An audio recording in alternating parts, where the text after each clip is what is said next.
আসসালামু আলাইকুম। SMT blog and কুকিংয়ে সবাইকে স্বাগত। যারা আমার ফেসবুক পেজ থেকে দেখছেন তারা আমার পেজটিকে লাইক ও ফলো দিয়ে পাশে থাকবেন, আর যারা আমার ইউটিউব চ্যানেল থেকে দেখছেন তারা আমার চ্যানেলটিকে সাবস্ক্রাইব করে পাশে থাকা বেল আইকনটি বাজিয়ে দেবেন। তাতে করে আমি ভিডিও দেওয়ার সাথে সাথে নোটিফিকেশন আকারে চলে যাবে। আর যারা অলরেডি সাবস্ক্রাইব করেছেন তাদেরকে জানাই অসংখ্য ধন্যবাদ।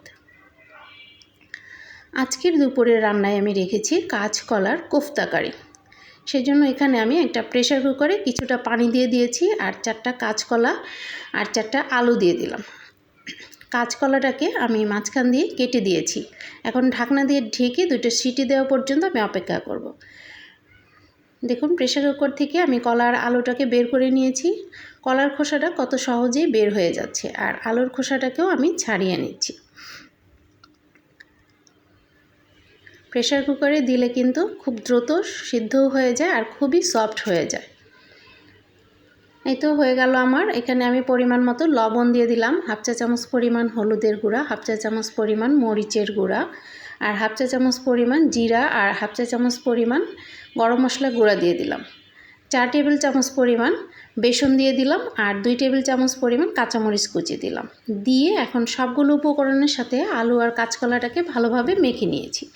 এই যে দেখুন, আমার মাখানো হয়ে গেছে। এখন আমি রান্নার জন্য একটা ফ্রাই প্যানের মধ্যে বেশ কিছুটা তেল দিয়ে দিয়েছি। তেল দিয়ে দেওয়ার পর সেই উপকরণ থেকে আমি এভাবে করে কোফতার আকারে বানিয়ে তেলের মধ্যে ছেড়ে দিয়েছি।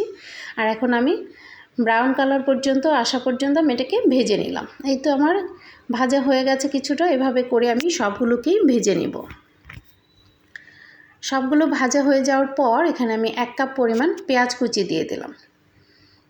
পেঁয়াজ কুচিটাকে বেশ কিছুটা সময়ের জন্য নেড়েচেড়ে আমি ভেজে নিয়েছি। ভেজে নেওয়ার পর এখানে আমি কিছুটা লবণ দিয়ে দিলাম, আর 1 চা চামচ পরিমাণ আদা বাটা, 1 চা চামচ পরিমাণ রসুন বাটা দিয়ে দিলাম। দিয়ে এটাকে একটু সময় আমি ভেজে নিব যাতে কাঁচা গন্ধটা চলে যায়। এখন এখানে আমি হাফ চা চামচ পরিমাণ হলুদের গুঁড়া আর 1 চা চামচ পরিমাণ মরিচের গুঁড়া দিয়ে ভালোভাবে কষিয়ে নিলাম। এই তো আমার কষানো হয়ে গেছে। এখানে আমি অল্প একটু পানি দিয়ে ভালোভাবে কষিয়ে নিয়েছিলাম।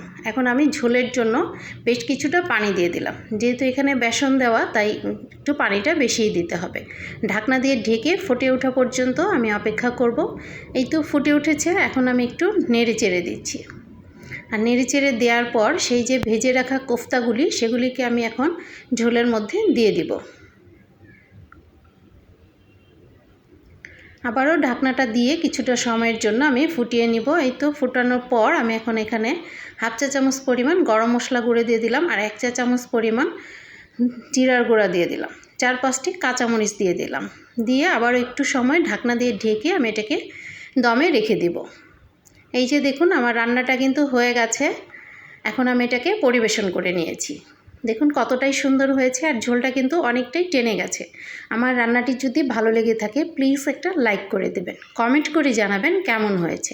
ফ্রেন্ডস অ্যান্ড ফ্যামিলির সাথে শেয়ার করে দেবেন। সবাই ভালো থাকবেন। আল্লাহ হাফেজ।